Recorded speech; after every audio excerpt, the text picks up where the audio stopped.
Hi, my name is Leonard Donahue. I'm from Cranda. I am a Jabugunji man. I've been in Brisbane for the past 4 years. I've been studying performing arts. Um, yeah, a few of us got very interested in the rainforest shields, um, and I felt a connection there because I'm from the rainforest. So knowing that there is a artifact from where I'm from is here in the museum is just makes me black, I guess. Yeah, it also brings that connection back to home, I guess, because because I've been in Brisbane for a bit, so just knowing that you have that an artifact from where you're from here in the museum, you can just come.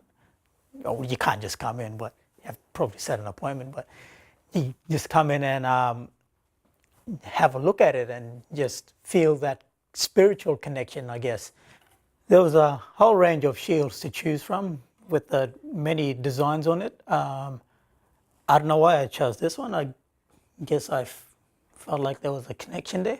I then later, after I chose the shield, I rang my grandfather, which was probably a few days ago, and I asked him what kind of designs that my people would actually put on the shield itself. He told me that the Jabugai people would usually put triangles and diamond-shaped designs. So I guess just choosing this one out was just having that spiritual connection there from, yeah, and knowing that it's probably about 100 years old, it shows that there's still a great deal of connection to culture and the history within a traditional artifact. Also, it's inspiring as a performing artist to have that connection there as well, because you can you can use that as a fire starter, I guess. and and there's heaps more artifacts at the back. Also, I guess to make history, you have to know history. So that's what I like to come into the museum and look at the history of um, the artifacts and stuff, and also finding out the history through vocal words from your grandparents.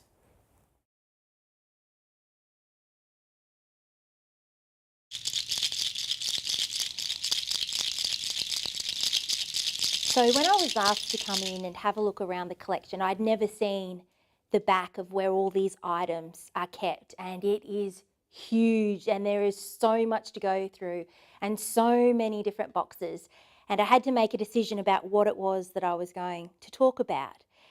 And I thought I would set the museum the challenge of finding what their oldest rattle was in their collection, a kulap as we call it, which is used for dancing, musical instrument. And this one is from 1932 from Moa Island, from the village of St. Paul, which I have a connection to, which is where one of my descendants is buried under the church at St. Paul's village in the Torres Strait.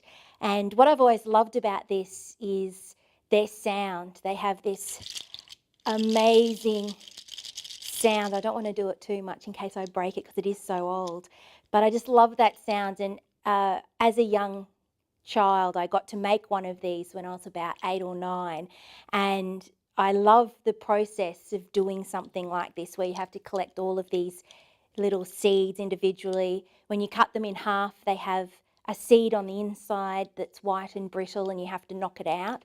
I think it's also poisonous from memory.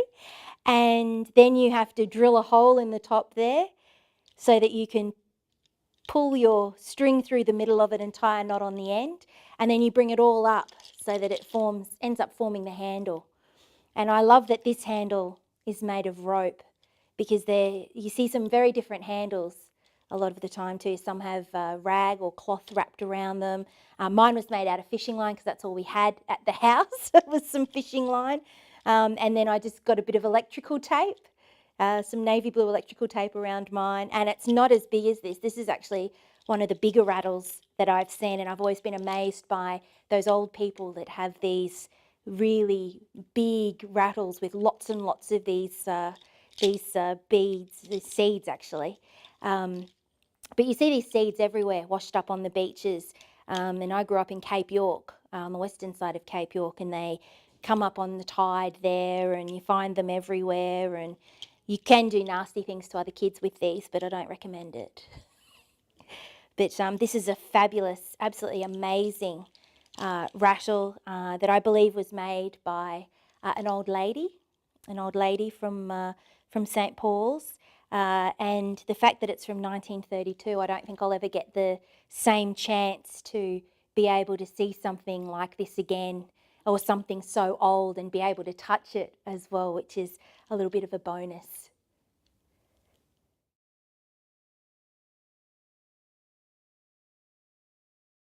This was a woomera. It was attached to this hunting spear, which was put, this bottom part was on there, it stuck out a little bit there, and the spear part there, when they used to go hunting. And that's what they used to go hunting for. And then my old grandfather told me this was the shield when they used to go and fight. It must have been the shield to hold in front of them. This was supposed to be just, well, a lot of them in that sort of thing wasn't painted in those days, but it was a real good wattle was them what they used to go hunting for. And this was the shield that they held in front of them when they went hunting to protect them. So that's how they made it, but this is probably one of the first that I've seen, and it reminded me, it's a good wattle. The old out there look reminded me of that, and I seen my old grandfather carve it out with the tomahawk and then sand it down and just put varnish on it. So they never painted that in my grandfather's days like this. It was all just plain wood and just varnish.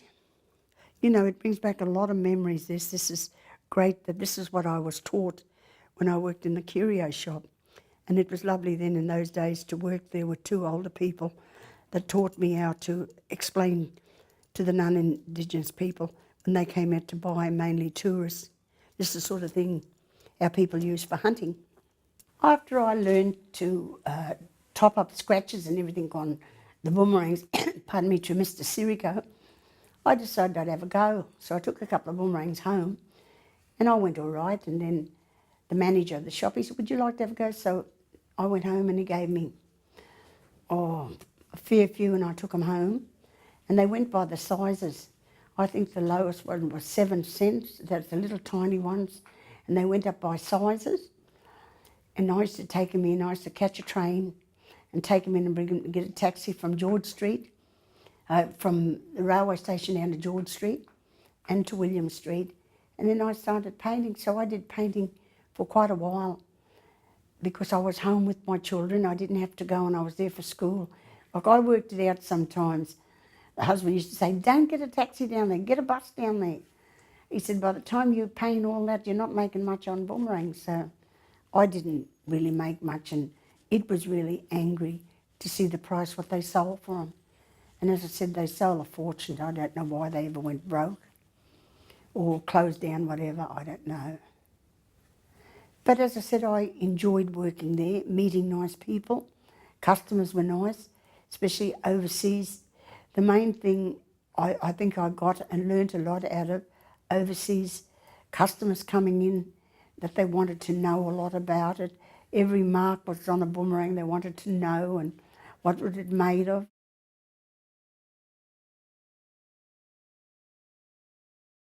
This was a piece I produced in late '89. I was studying in Victoria. I was doing a BA up at Gibson Institute, and I majored in sculpture, so it was the first time I started to produce three-dimensional pieces. And it was quite by accident. I just wandered over in the bush from the Institute one day and I stumbled onto the art college. I never knew there was an art college there. But I'd seen they had a foundry and I wanted to use the facilities there, so I had an interview, and that's how I achieved to complete my BA. And it was the opportunity to start to produce some three-dimensional pieces. They're only small, but I'd never done any casting before, so I went ahead and made a whole series of these two axes, the traditional axe and the European axe. So this piece is, it's about the damage white settlement has done in the bush where I come from, Western Queensland. You can see the devastated background, and the Aboriginal axe on the right, where the bush is still quite lush, and artwork on the trees, carvings. So it was probably, well, it was my first political piece. It was quite easy to sort of reproduce these two particular axes because I was fairly familiar with both of them. I used to pick a lot of the axe heads up in my own country out around Roma. There's something I was always fascinated with. And like most states, you're not supposed to remove them from where you found them, but I always refused to leave them in paddocks where ploughs were going to run over them and things like that. So it's something I've picked them up in my own country, and I take them into schools and I let the kids handle them, because that they get a more appreciation for something like that, and you're educating them towards to respect things like that. This piece found its way into the big show that was organised by Michael Heath and Marshall Bell, Marlene Hall, I think, and it was one of the biggest shows at the Queensland Art Gallery for a long time. It was called Balance 1990.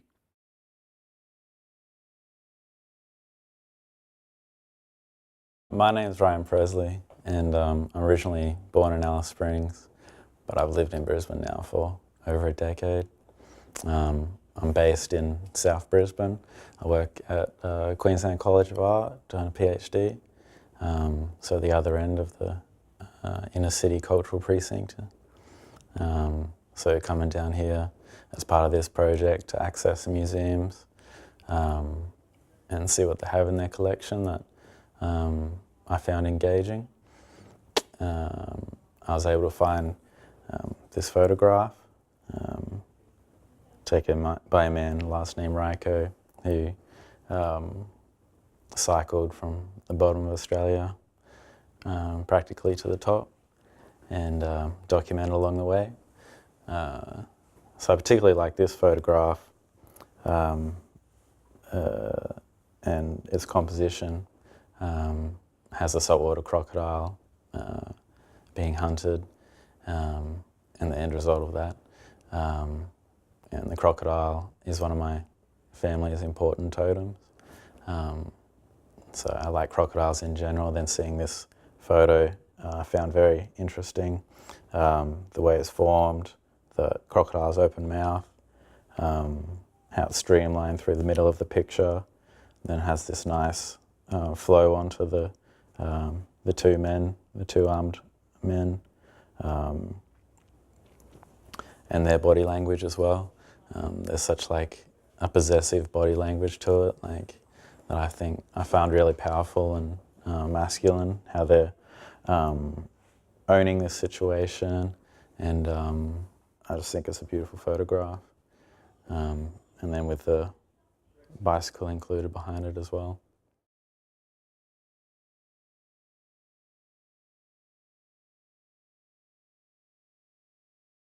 I can't recall the exact time, but one of my early memories of seeing the photo was, I think I was 17, I'd just finished school and I was doing a Indigenous traineeship at Opal House. And this old auntie comes wandering out and says, "I've got this picture of your grandmother." And she pulls out this photo, and of course my nana's the lady in the middle here. And of course, knowing very little, I don't even think at that stage I knew she'd spent time in Cherbourg.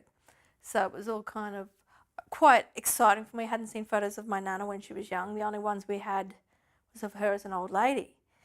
This is the first time I've seen the original of this photo. All the photos of it I'd ever seen were reproductions. And they were often, you know, large format. So they'd been enlarged. And so you could see, the ladies, all the ladies' faces more in it. And in this particular, photo, I kept looking at it because it's the only one I've ever seen of my nana as a young lady. And I kept looking for, family traits, seeing who she looked like, or who looks like her, sorry. And, and she's, I was amazed at, because I never knew her as an older lady, how different she looked. And but as we're aging as well, we're getting to see how we're starting to become more and more like her. But the other thing that I also find interesting is, seeing her here on Cherbourg, because she never talked about Cherbourg. It was something that she sort of put away, hid in her past. She never talked about her time in Cherbourg. She talked about spending time at Stradbroke Island with people. She talked about her time in Roma. I mean, most people always thought she was from Roma. She didn't talk much, and she talked about her time in Buderim, but she never really talked about her time in Cherbourg. And it was kind of probably the first time as a family where we actually started to realise that she had spent time in Cherbourg. And it was through some of the elders and the people in these stories that we started to realise about her history, and it made us start researching, look into the whole Cherbourg side of things even more. Because my nana passed away when I was only 10, so I never got a chance to really talk much about who she was. And yeah, so there was this, on one side of this photo we've got Aniona Cleary's mother, Naomi, and then we've got the Aboriginal Protector's daughter, Betty Mackenzie, who belongs to this photo. And so that was sort of the interesting thing as well, because to see my nana looking quite happy, even though she was in the mission, in the water with all her mob. And I'm not sure about the other ladies in the photo. It does say on the back who they are. It says Kitty Williams and Tibby Williams.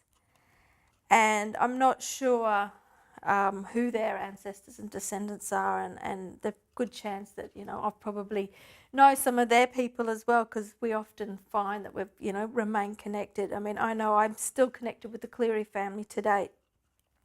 I only live a couple of minutes away from that family. Even as kids, I used to go over and visit Auntie Honor, and we all kind of had barbecues and stuff together. Yeah, it's just, to see this photo was really, really overwhelming for me. I got a little bit teary when I first saw the original, and it's kind of just holding this really important piece of family history in our hands.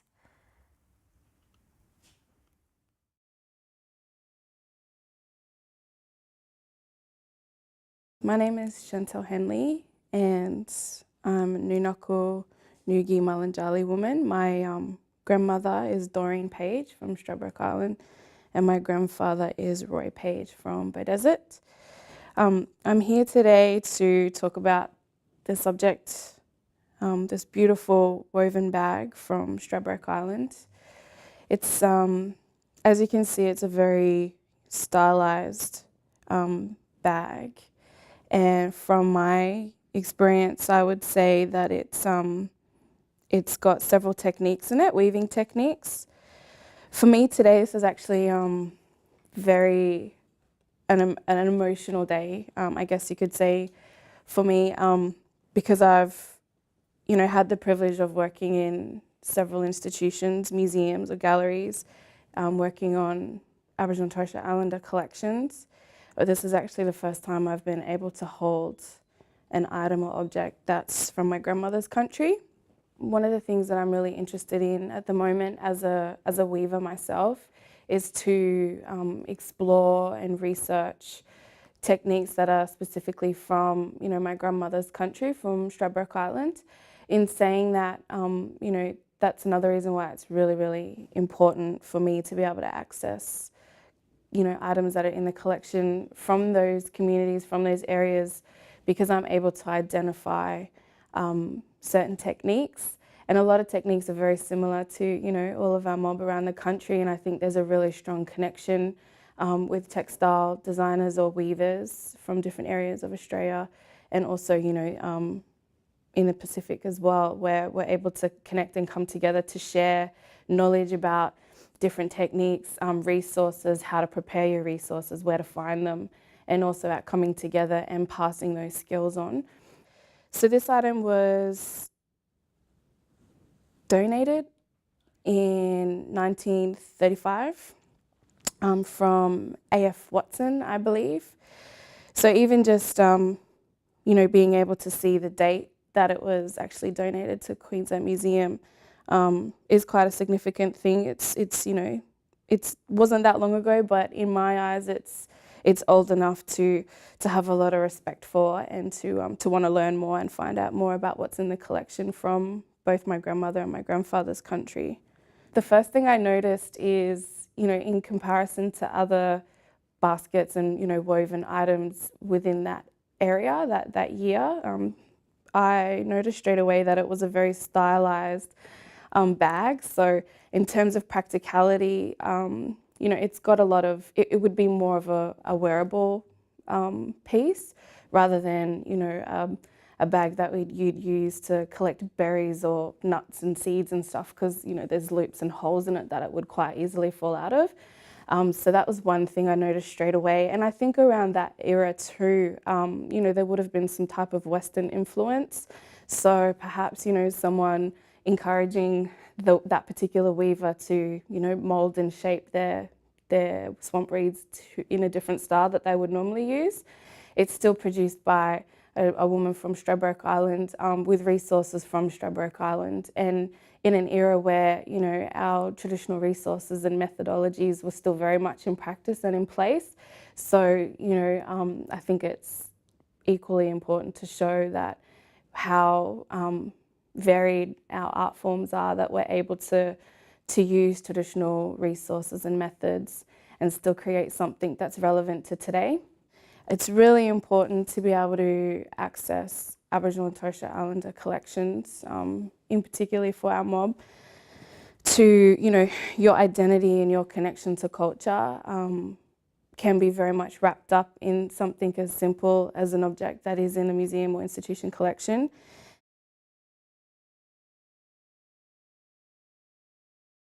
My name is Darren Brady.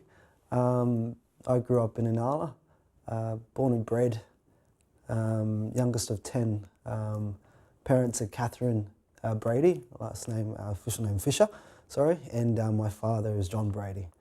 My connection to this magazine is my grandfather Don Brady.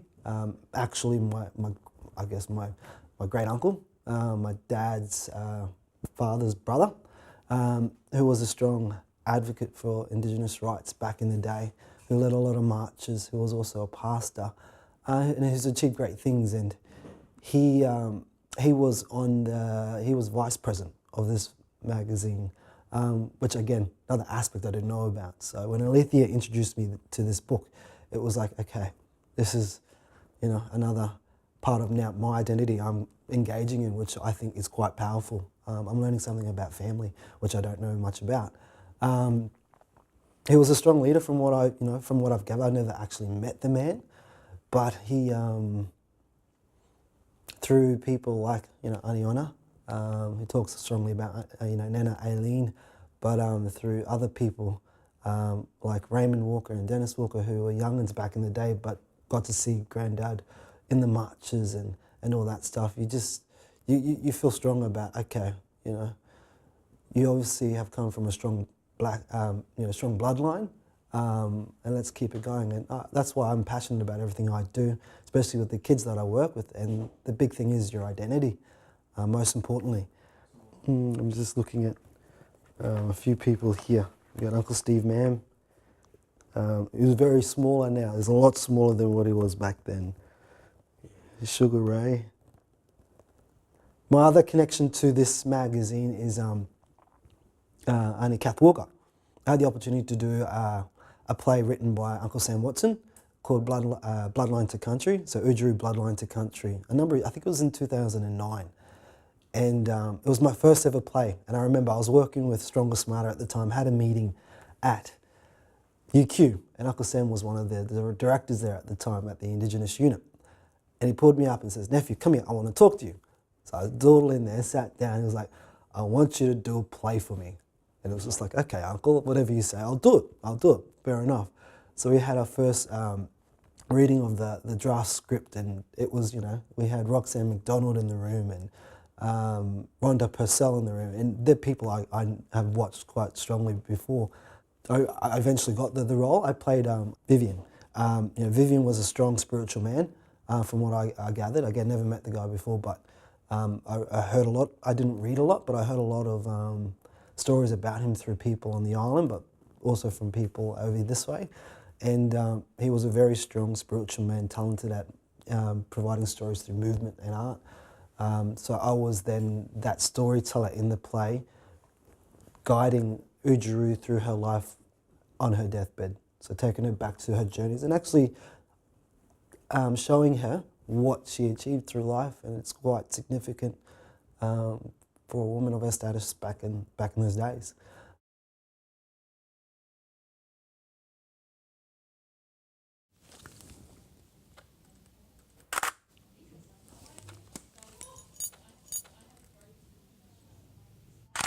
So I began working in the anthropology lab in the early 90s and was working mainly on the Betty Mackenzie collection, and it held a lot of images of Baramba, now known as Cherbourg, and the lady Betty, who was the daughter of the white superintendents at the time, was visiting the lab a lot in relation to this collection and was adding information and stories and memories to for the archive, I guess. And I had the pleasure of working with her and meeting her and just listening to her stories. So there was two images, two original photographs in the collection of this old lady, and at the time I didn't know was my great-grandmother. So yeah, it took me a while to actually claim that, personally, that I could actually say that's a photo of my great-grandmother, and have a relationship with the photograph, which was something I've never sort of come across before. They came to life even more when I was helping reproduce them in the photography area here in the Queensland Museum, which was a real buzz for me, because one, I love photography, and to be able to even help reproduce an image of my great-grandmother is just, phenomenal. So, and then to be able to, sit down and talk to the lady at the time who took the photograph and who had these wonderful memories of the community, just adds so many more layers to the image and my connection with it.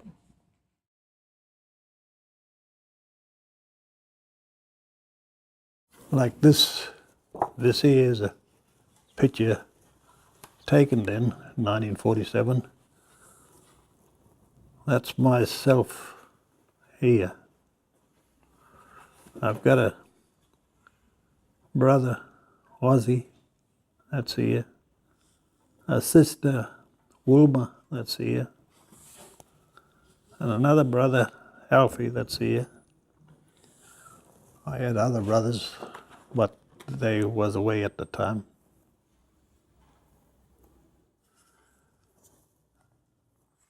We remembered most of the children's name except a few down the front, which we left unknown.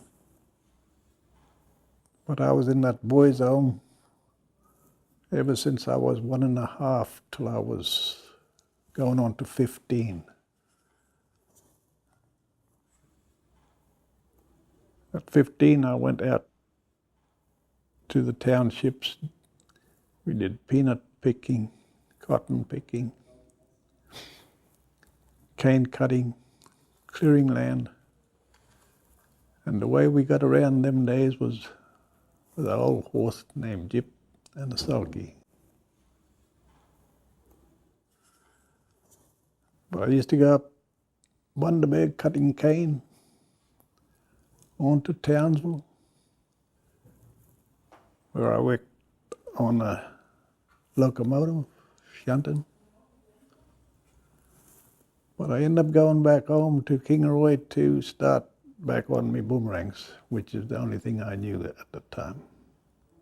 Old Dad, yeah, he used to take us out when I was 5-year-old, cut boomerang trees out at Gudja at Kingaroy. We used to cut and make boomerangs for the Yanks, for the American soldiers. We used to get trippence a boomerang them days. You make, say, 5 boomerangs a week, you make good money. I've got a shock to find one of my old boomerangs in here.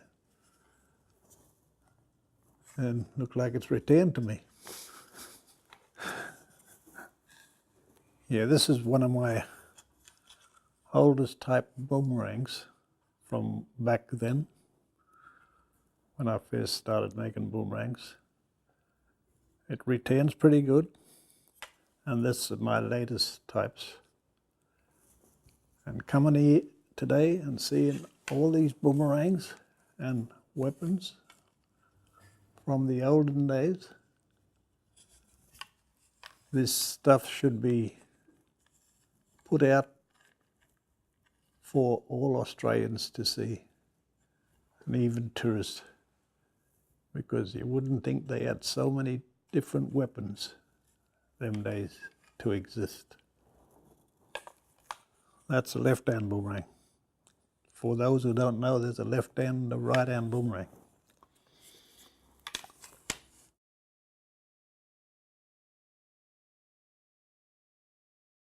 I think it's just amazing that, these artifacts are kept here and they're preserved and they're looked after so that future generations can come and look at them and be connected to them and see their heritage and, and have a connection to the past that we don't have because, there's stories that have been lost and there's stories that haven't been told. And even though they don't carry the stories, it's kind of like a connection, like a spiritual thing to our ancestors and our culture and what it used to be. I think it's amazing, and it's such an incredible experience walking in there and walking amongst it all.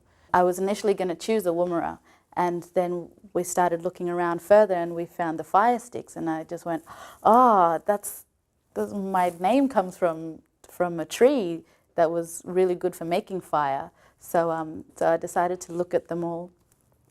And there were heaps, but most of them were from, I think, the Kowanyama area and Edward River.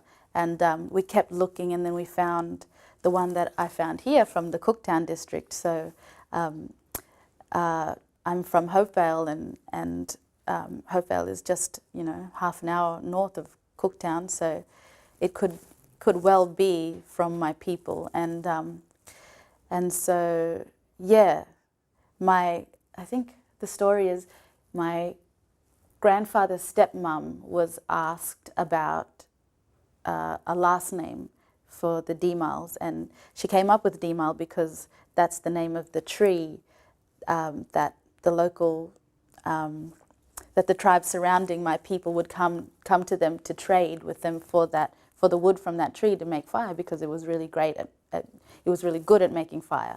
So yeah, so I think I was very connected to that fire stick, and I thought that would be the perfect artifact to use for this project. And yeah, Queensland Museum, head of fire stick, collected Cooktown District, 1913, by Mrs. F. Bodman. I remember when I was little playing with beads that looked like this with my grandfather's dog, Ringo, and yeah, it just brought back so many memories of me being a child and seeing these beads, and I know that this tar is probably stuck on by tar, and it looks like the same type of tar that my grandfather uses to make spears. So yeah, there's a lot of connection to this, and it's just amazing.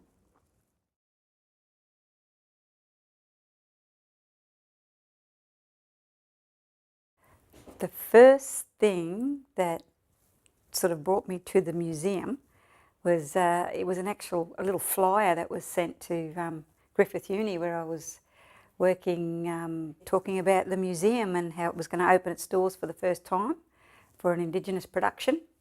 And me being, really interested in performing and, anything to do with acting at that time, I thought I'd give it a go, because I'd never worked professionally before. I'd only done sort of one pro-am production, and I think I did a television course and things like that. So I thought, I'm going to give it a go, see how it pans out. You wouldn't believe how horrified and scared I was, sort of coming to not so much to this place. I suppose I was a little bit, sort of tentative and stuff. So, but it was actually the thought of getting up and actually performing for the first time with lots of script. So we had lots of the poetry that we had to learn, and of course the rehearsal process takes a bit of time as well. But it was all of their poetry. Two really strong women in our community here in Brisbane, 25 years ago, of course. Yeah, this is the black and white photo. I'm actually saying Auntie Kath Walker's Oodgeroo's poetry, a very powerful poem of hers. Yes, so those things as an actor, they just come through quite emotive and everything. So yeah, and things that sort of resonate with me as an Indigenous person. Yeah, this poem really did that for me in that production. And I've got a piece of the script here that we found in the file, and they are of my notes and they were kept. So yeah, this is the actual poem that I was saying in that photo, that black and white photo.